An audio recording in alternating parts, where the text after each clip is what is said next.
we got Avengers Doomsday on the way, we got Avengers Secret Wars on the way, and it seems like the plot for Doomsday, at least the initial plot, the initial script, has been confirmed to have been leaked. YouTuber John Campea talked about this. He'd already gotten a chance to see this. He read it, and it is exactly what he was told, at least in the first draft. Now, they could have changed some stuff. They're doing reshoots for the movie. They've had multiple passes on the script, so certain things may have changed from what we're seeing here. This is an old script, an old plot breakdown of what the initial script for Doomsday looked like. So what you're seeing online right now is, I think most of it, this is what you're going to see in the movie, but some of it could be old information too. They may have changed a few scenes around, changed a few little things here and there, maybe changed some big things here and there, we don't know. But this is at least what the initial script for Doomsday was set to look like. So it's got me really intrigued. I'm not going to do a big plot breakdown on this. I'll leave that to some other channels. But what I want to really comment on is the opening has got me both excited and concerned. So let's start with what's got me concerned about the opening of Doomsday.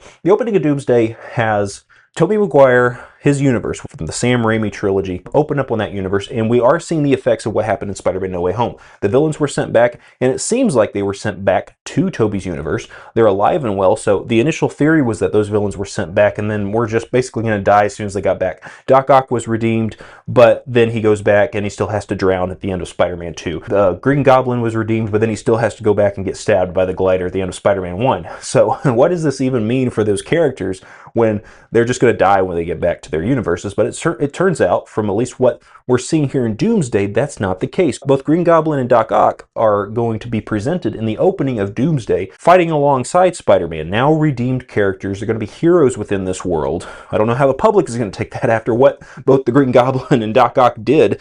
They did some pretty terrible things. So we'll see how the public reacts to them within this universe. I don't think we'll see that aspect of it. That would be kind of interesting to see what's the public's take on a reformed Green Goblin or a reformed Doc Ock. What does that look like? I don't think we'll see that. I would like to see that, but they'll be teamed up with Tobey Maguire's Spider-Man, trying to fight the X-Men, specifically Wolverine, Deadpool, and I think Magneto. They're going to be sent there by Charles Xavier and Beast, who are going to have to destroy their universe because it's about to collide into the world of the X-Men. And the X-Men, it seems, have been destroying all of these other universes in order to protect their own. While they're remorseful of these acts, it's what's kept them alive. And so we're going to see a showdown with these characters. And at the end of this first opening sequence, it seems that both Tobey Maguire, his Spider-Man, and Hugh Jackman's Wolverine are going to die. That they're going to be lost in this incursion. Now, I'm hearing more and more. Initially, when I heard that, I was pretty bummed because I'm like, you bring back Tobey Maguire's Spider-Man, probably my favorite character that will be presented in this entire series. I mean, Spider-Man's my favorite Marvel character, and Tobey Maguire's my favorite Spider-Man. So now you've got my favorite Spider-Man and my favorite Marvel character. You're going to just kill them off at the beginning of the movie, and then you're also going to kill off, for the second time, Hugh Jackman's Wolverine.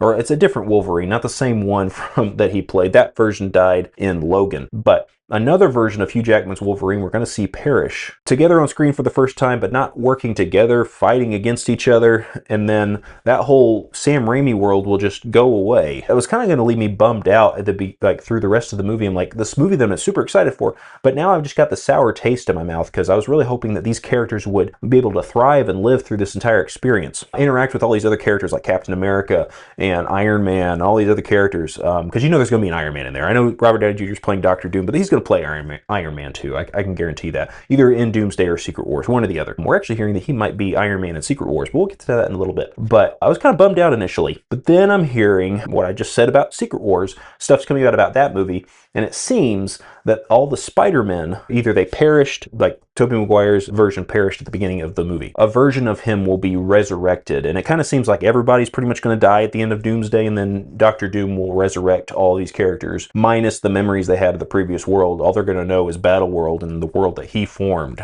They're going to be like that going into Secret War, so it's a more extreme version of what they did in Infinity War. In Infinity War, Thanos got rid of half the universe, but half the heroes were still left. This time, everybody's gone. Well, everybody's gone, but then everybody comes back. So it seems like, although the characters that we've loved for years, may die early on in the movie, they'll come back again in a larger way in Secret Wars. And most of the heroes we're going to follow throughout Doomsday will also probably perish at the end of the movie, but then a version of them will come back in Secret Wars. And that's also where we're going to get another version of Tony Stark, also probably played by Robert Downey Jr. From some leaks we're hearing about Secret Wars as well. Really excited and pumped. And there's one sequence I really wanted to talk about, and this will now go into Secret Wars, is when we see the Robert Downey Jr. Iron Man. The first time we're going to find him is going to be in a casino, and what I'm hoping is that when we cut to that scene, it's going to be like a certain character says, I hope that our plan is working. And then it will cut to like it did in the first Iron Man when we first see Tony Stark in Vegas. I'm hoping that's kind of what they do here again, where a character might say something like that, and then it cuts to Stark playing it like a craps table or something. He says, working, and it's a callback to the first Iron Man movie. And that's just something I hope that they play with and hope they've thought about. If I thought about it, I think that they may have thought about it too. So looking forward to stuff like that. Initially, again, I was bummed when I heard all these characters going to be dying early on, like Tobey Maguire's Spider-Man and Hugh Jackman's Wolverine, but knowing that they'll probably be coming back. And the same thing I heard about Loki. We've been wanting Chris Hemsworth's Thor and Tom Hiddleston's Loki from the Loki show to meet, but I've been hearing that Loki is probably going to die off screen. Like, we're going to see him interact with Captain America, with Steve Rogers. But then when these heroes come to the TVA, Loki's going to be dead, and Thor will get there and see his lifeless body. I feel like we were robbed of that moment of Loki and Thor being able to interact with each other. But then I've heard in Secret Wars, Loki will be restored by Doctor Doom. And it won't be quite the same, I don't think, until all the characters start remembering things, because there's going to be a trigger, then they'll start remembering their old lives. So at that point, that's when that Thor and that Loki will have their interaction and finally meet. Both be reunited and meet for the first time in a certain way. And that's where we're going to have those kind of interactions. So stuff we're expecting to get in Doomsday probably won't necessarily happen in Doomsday. It will be saved for Secret Wars. So we're not going to be robbed at that moment. We're just going to have to wait for moments like that for just a little bit longer. But I think both Doomsday, because of this, I think Doomsday and Secret Wars are going to be insane moments at the theater. I can't say that they're going to be better than Infinity War or Endgame, because again, I've said this in the past that the lead up to these movies, there really hasn't been a lead up. That's why they're kind of making these next two Avengers movies more so sequels to Endgame rather than a follow-up, a true follow-up to everything that's been through the multiverse saga, because the multiverse saga really hinged on Kang. After the whole Jonathan Majors incident and everything they did with the character in Ant-Man and the Wasp: Quantumania, they really killed all the momentum for that character and building him up as the true villain. In the perfect world, all I would have done was recast Kang and stayed with that villain, probably. I think it may have been more impactful, but I can't say that everything I heard about what Kang Dynasty was supposed to be and everything I'm hearing about what Doomsday and Secret Wars